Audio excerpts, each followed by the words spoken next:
Good afternoon and welcome to the latest edition of Cult Classic Movies.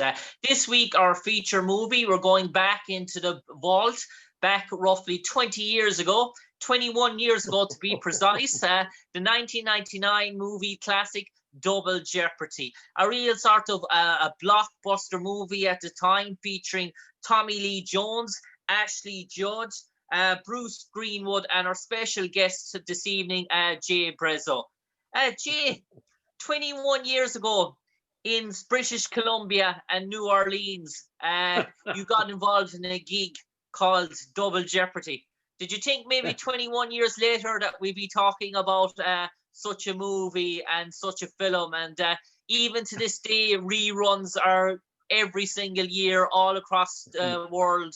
The movie gets played maybe twice. I only saw the movie last week actually on Sky One TV here in England and Ireland, just to show you how recent it is here.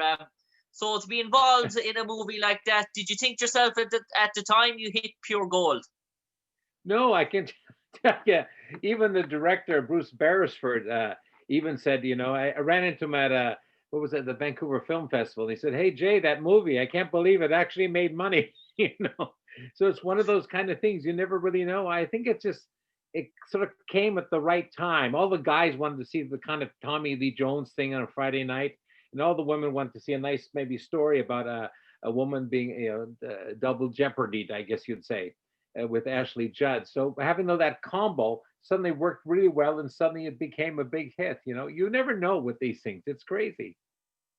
And G, in terms of your own role, you've been involved playing the character Bobby. Were you one of the first members cast for the movie?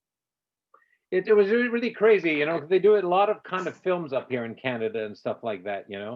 And I was lucky enough to get an audition for a larger role, and Bruce Greenwood too. And we went in there, and if I believe right, I remember talking to Bruce after about this, and he said, "Well, they wanted somebody else. For Bruce, they wanted Alec Baldwin. And I think for me, Okay. they wanted Hal Holbrook. And he really fought for us, which was great. He says, "Well, why are we here? Why are we going to Vancouver? Let's use these guys. Well, what's the difference?" I always used to tell producers before, for other things, they cast me. Look, I could be just as bad as that guy and work for less money. So we were just lucky he cast us, and it turned out to be a great experience. In fact, And we you used to mentioned, call it the what? We used to yeah, call it keep going. no, no, we used to call it the Fuja Chick. The future chick. And Jay, you mentioned there some of the cast members, and there is some really good storylines in terms of Ashley Judge's character got the role as Libby Parsons. She was actually, dare I say, she was fifth choice. Both Meg Ryan and Brooke Shields declined the role. Jodie Well, Foster got the role but became pregnant. oh, I didn't Uh, know uh, that. Wow. yeah, so then she had It's to kind of give up a the role. And it then was a kind of Ashley, thing I think yeah, a kind of movie that really launched her career. I didn't even know this, but of course, I think her mom is one of the Judds or something, and she's a famous country and western family. And because she's so, but the way she talks is so incredible and impeccable. But she told me that she had to go through a long time to be able to talk like that. She was one of those people who talk like that, I guess. And you wouldn't know it if you see her on film. But she was quite incredible and lovely to work with. yeah, and I suppose, gee, Double Jeopardy, for a long period in the movie, I'd say 35 minutes into the movie, it's before Tommy Lee Jones I arrives and know. his first line appears, and Yeah, for yeah. someone who's the he got top sort of a billing in terms of the movie sort of launch. But in terms of Ashley's character, the opening sort of scenes, it's very much her backstory, and she really has to drive that character, Yeah. Libby Parsons, for the first 30 minutes, practically on her own, to really before Tommy sort of comes into the picture. It's really two movies in one. It starts like Ashley's movie and everything, and then he shows up later. Even people tell me, so well, you were a lawyer, you were a lousy lawyer. She had to go to jail. And I said, yeah, she only went to jail for like 6 years for murder. That's pretty good. But you're quite right about it. And half the film is I think in here, and half it was done in New Orleans. Mm. It's kind of creeps in. It starts off one kind of as a mystery, and then ends up being a kind of a different kind of film altogether. But in the end, it becomes a really interesting evening. After it's really quite a really good movie. It is, and Almost the like those. writing, Yeah, yeah, sorry, and it's the almost writing, like those old styles. Yeah. yeah. And Jay, the writing is so good because it almost feels like a story that could happen in any sort of town in America. There's no big blockbuster sort of effects, no big sort of Yeah, stunts, yeah. no high sort of rolling thing. This is just a lady who just wakes up in a yacht, and all of a sudden her life changes for the worse. Now, when she meets Tommy Lee Jones, we see the bit of effects, especially when the car goes into the water and scenes like that. But for the Yeah. opening sort of 20 sort of minutes, and it's almost feel like an ordinary sort of country girl. Her world gets turned upside down, and everyone's sort of opinion of her changes within a space of 2 hours. Friends that wanted to talk to her no longer want to speak to her, and it's almost like she's been shunned like a witch or something. That's why I think it's a great kind of movie for for a guy and girl going on a date on a Friday night, right? You get all the action stuff with Tommy Lee Jones, all the guns, all the stuff, and with her you get a really strong female story, and a woman being trapped. It reminds me a lot of those kind of films you see in the '40s almost. Even the title of it, Double Jeopardy.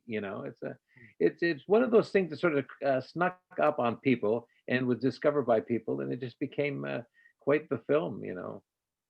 And I suppose the title, I suppose it's a bit misgiving in terms of Double Jeopardy because you can't actually commit a murder sort of I twice don't and get think away so. with it.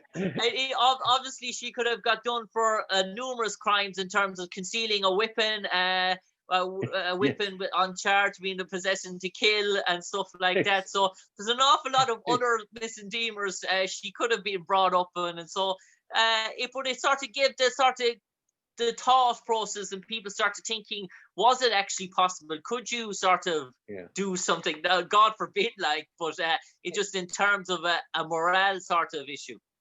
It's the kind of thing you do with films. It's if it doesn't quite work. I remember meeting this guy at Arthur Hiller, a movie director once. And he told me about the movie Love Story.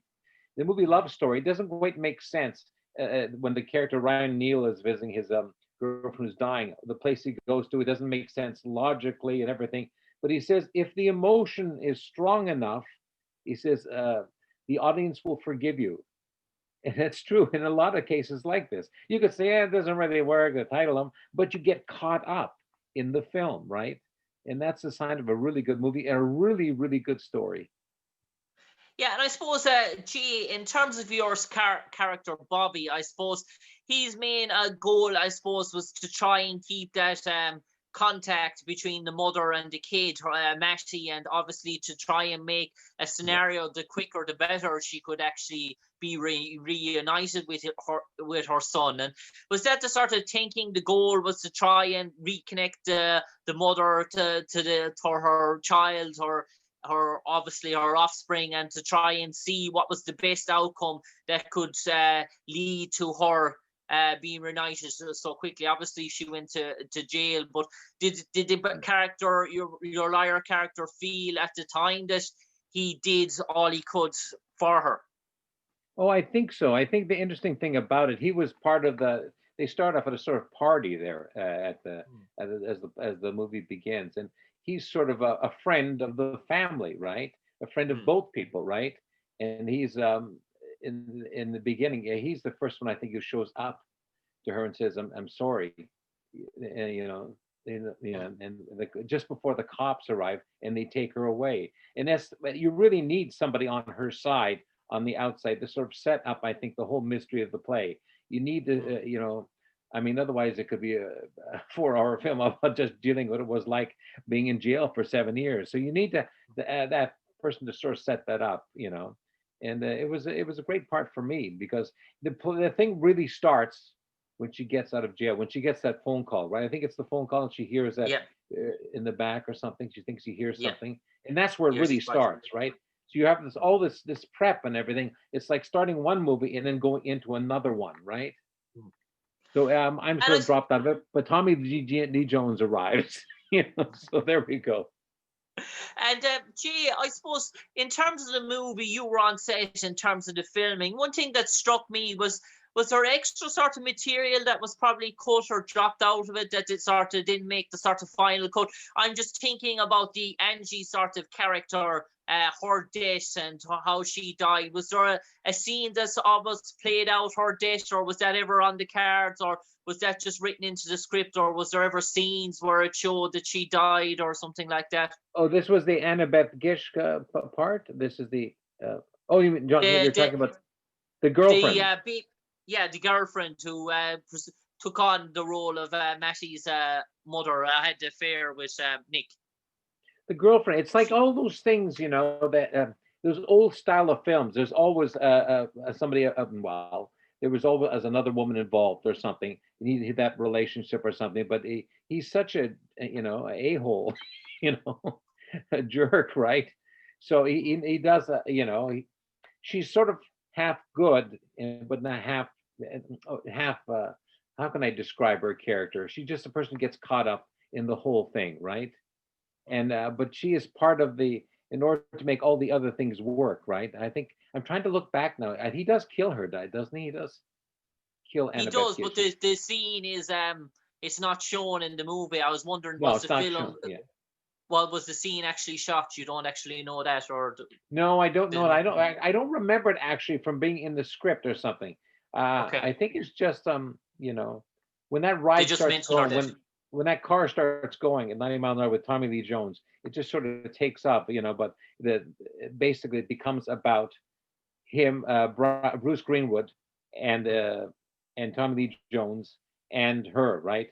And Yeah, I believe, if I remember right, Tommy Lee Jones is the guy in the beginning. I mean, he's really looking for. I mean, it should throw back in jail and stuff and all that thing. Isn't that right? yeah, And then yeah. he is somehow gets caught up on that too, right? I mean, it's funny too because I don't think there is any kind of like sex relationship or any kind of love relationship between Tommy Lee Jones and Ashley Judd, right? If I'm right about that. The sort of the thing that they have in common is that he lost his own Tommy Lee Jones lost his own daughter in a divorce sort of That's right. proceeding, Yeah. so he feels this sort of sympathy because she's lost her son and he's lost his sort of daughter, and it Yes. brings up that sort of emotion. So that's how they're sort of united in terms of the loss of a kid.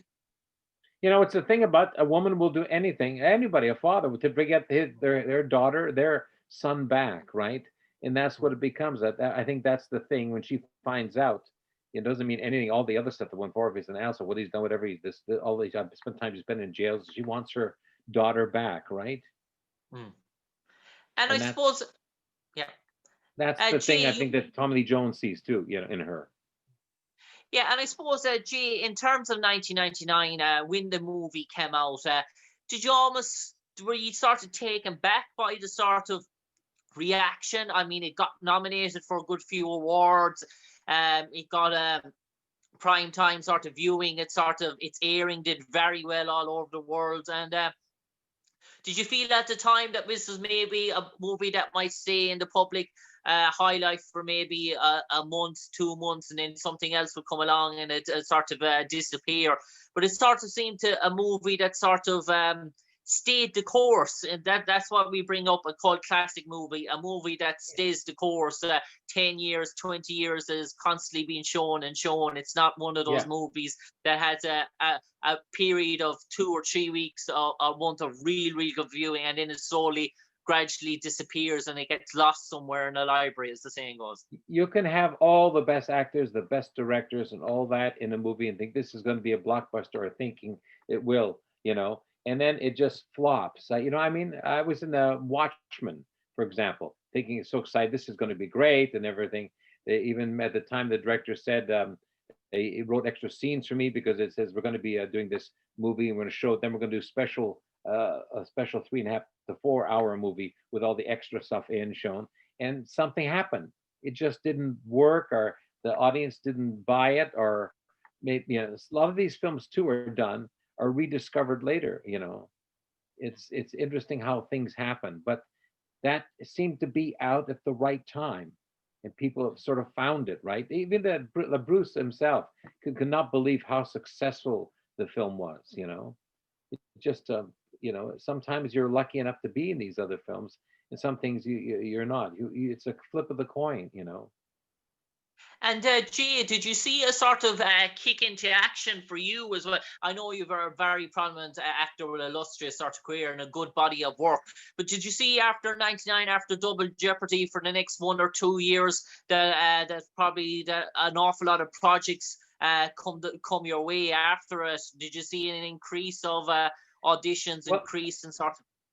it's interesting because being a character actor is so different, you know. You're just Mm, the fellow who supports the leads. You know, there's a saying sometimes where if I'm in a shot and the stars and they say keep the camera on the money, right? mm, So that's basically what I do as a character actor. You know, all my whole life you know, I've never went to drama school or anything. I've just been lucky enough to be overweight and balding, and you know, it's this is what I love about Ireland and I love about England and about there's so many when you guys do films, they don't pretty it up. You have real people on there. They have bad skin, they're overweight and everything. It's so lovely and fantastic for me to watch things like that because I've seen so many things that I know that have been Irish series and English series that have come to North America and they pretty everybody up.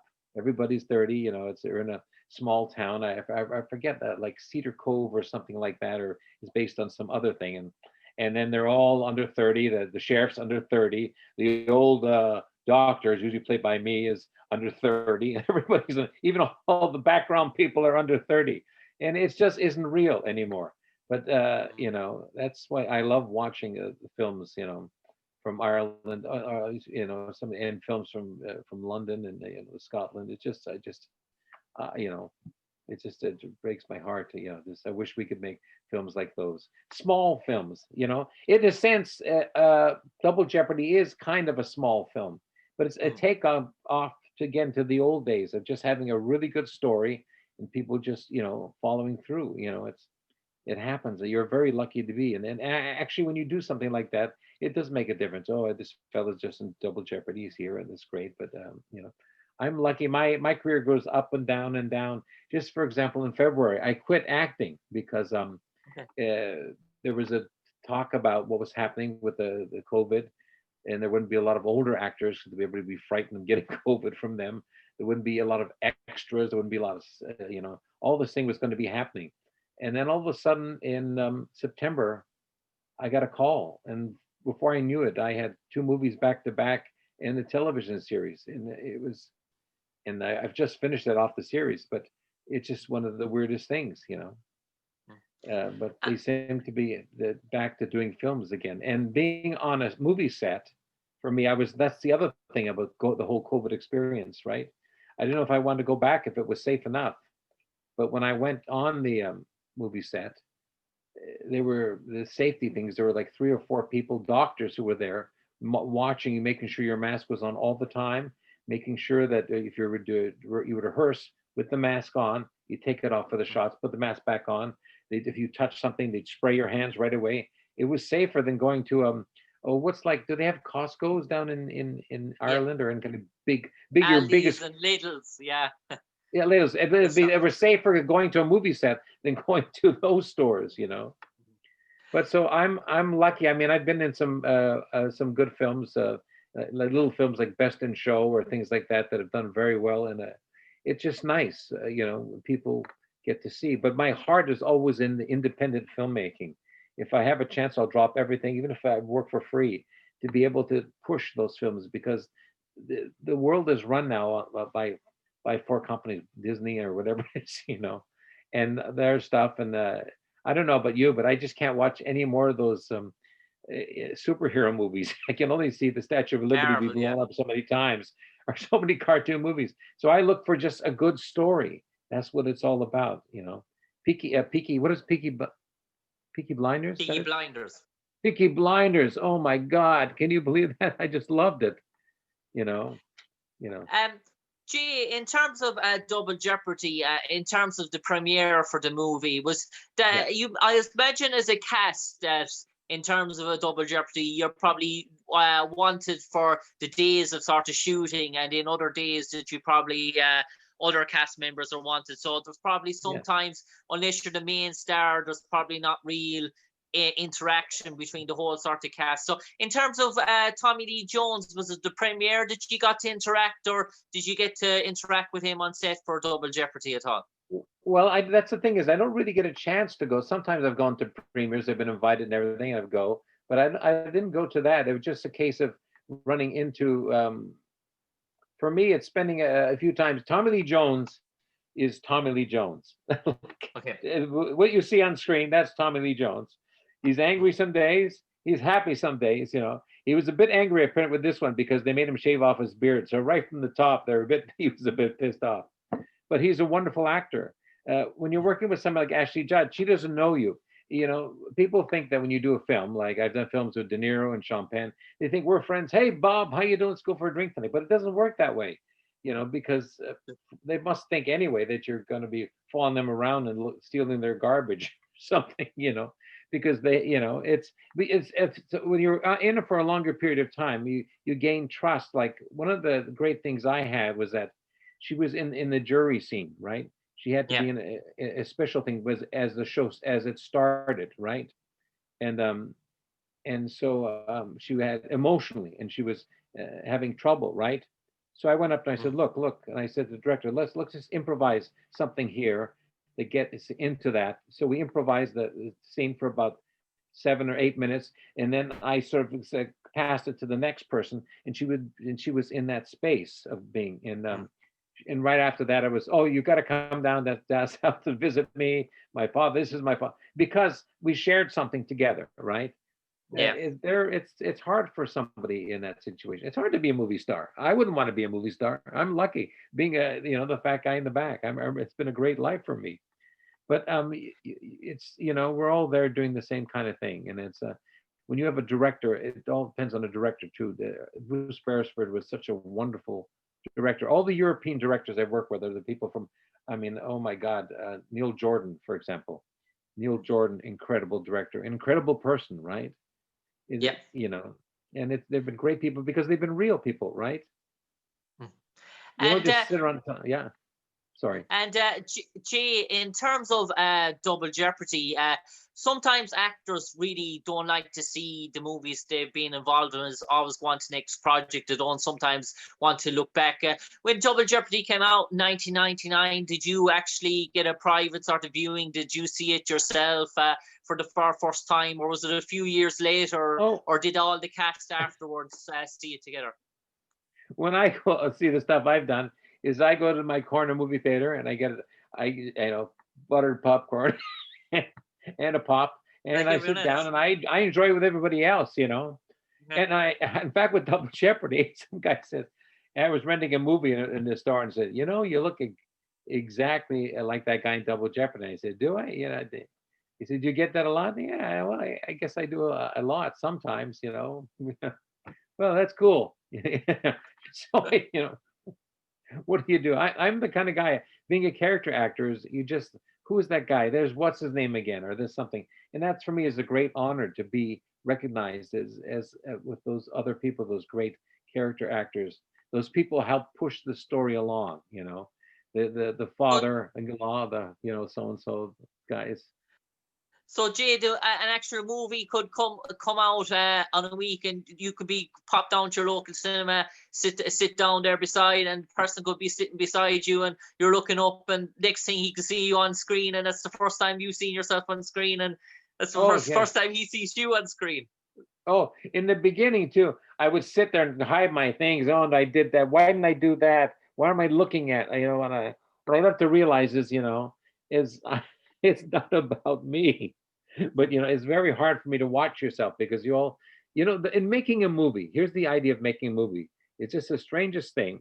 From the moment you start making the movie, it's a losing game. A director will tell you this. You're having to cut certain scenes because you can't make it. You don't get the right locations. You have to cut it down because it's too long. It's just it doesn't become the original movie you wanted to make, no matter what.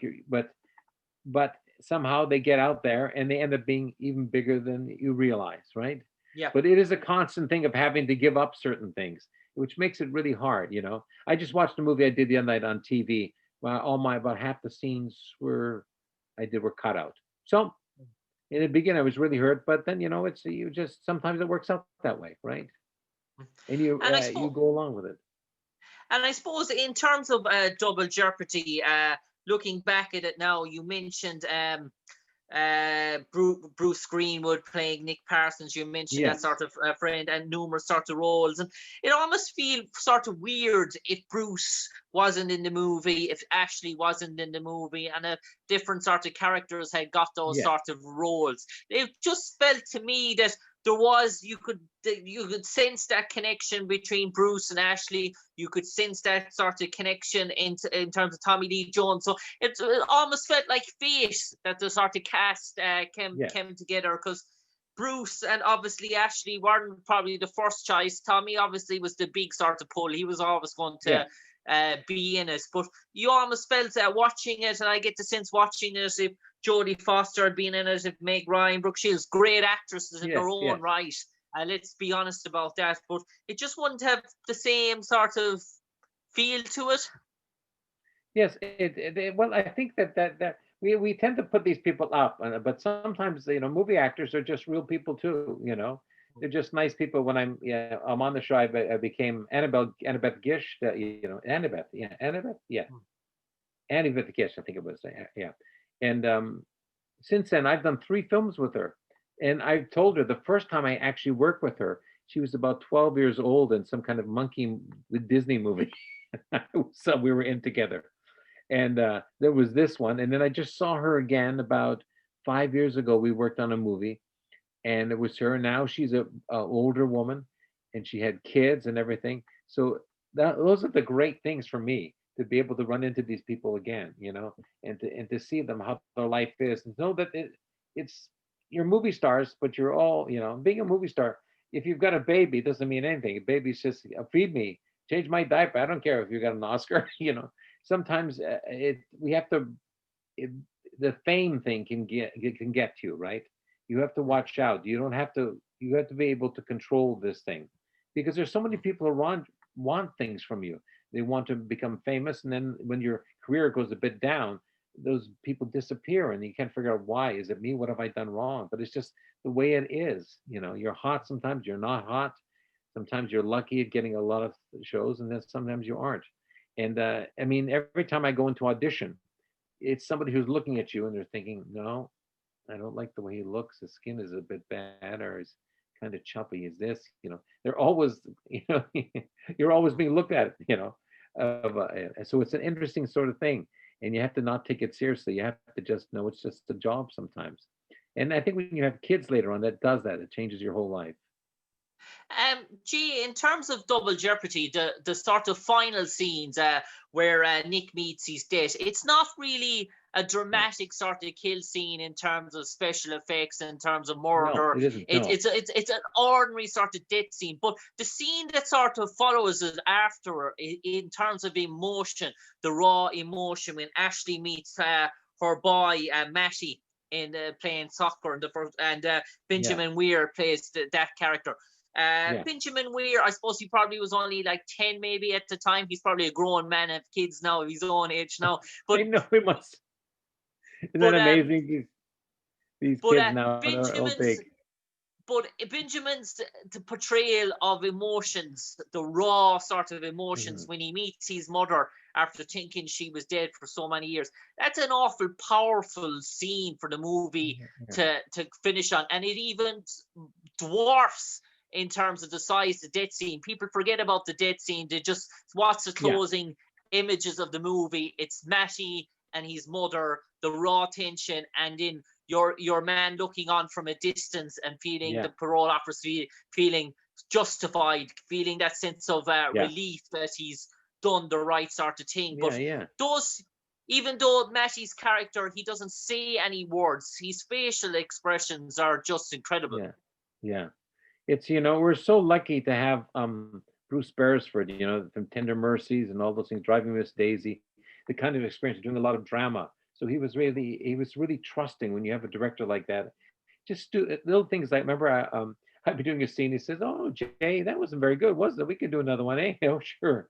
Just the way he said that, and the way he'd say something to me, little things like, Jay, when you're doing this scene, and you can talk over those guys, because the sound people, they fixed that 20 years ago. They just haven't told anybody. He was just filled with a lot of things. He was just a gentle guider to all of us, and for somehow the film had all the right elements in it, and for everybody to make a really good going to a movie on a Friday night and a Saturday night had all those things put in one thing, and it was quite a shock to the producers too.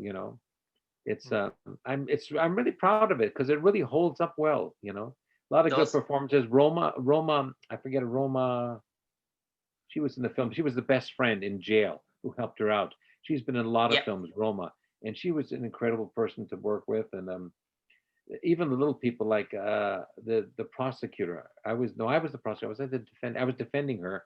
The prosecutor was at that time Steven Soderbergh's wife or something. Got to know her people, and it's just it's really nice when somebody puts a bunch of really nice people together and you end up making something really nice and something that lasts out there. Imagine being like, if you've never done anything in your whole life. I think of that woman who had never done anything. She quit acting and she went back and she did Titanic, and then she was nominated for an Oscar, and she's done something that people saw and remember. I've got a few of those in my life, and those are the things that keep me wanting to go. On that note, Jay Brazeau, an absolute pleasure this evening to talk to you as we relive back 21 years. We've been back into the vault this week in terms of cult classic movies. Double Jeopardy, 1999, featuring Tommy Lee Jones, Ashley Judge, Bruce Greenwood, and our guest this evening, Jay Brazeau. Can I give a big shout out to my friend who's in Northern Ireland? No problem. This is Deidre Horan, who's in Crumlin in Northern Ireland, and big love you.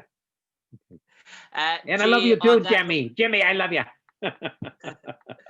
Jay, on that note, a pleasure talking to you this evening.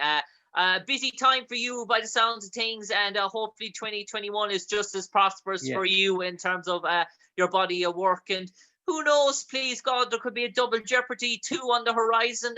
It's been 21 years. It's been 21 years. Jeopardy. Triple Jeopardy. Jay, pleasure and take care. It's such a pleasure. Thank you so much, and stay safe out there, all you people, okay? Cheers. Thank you, Jay. Cheers.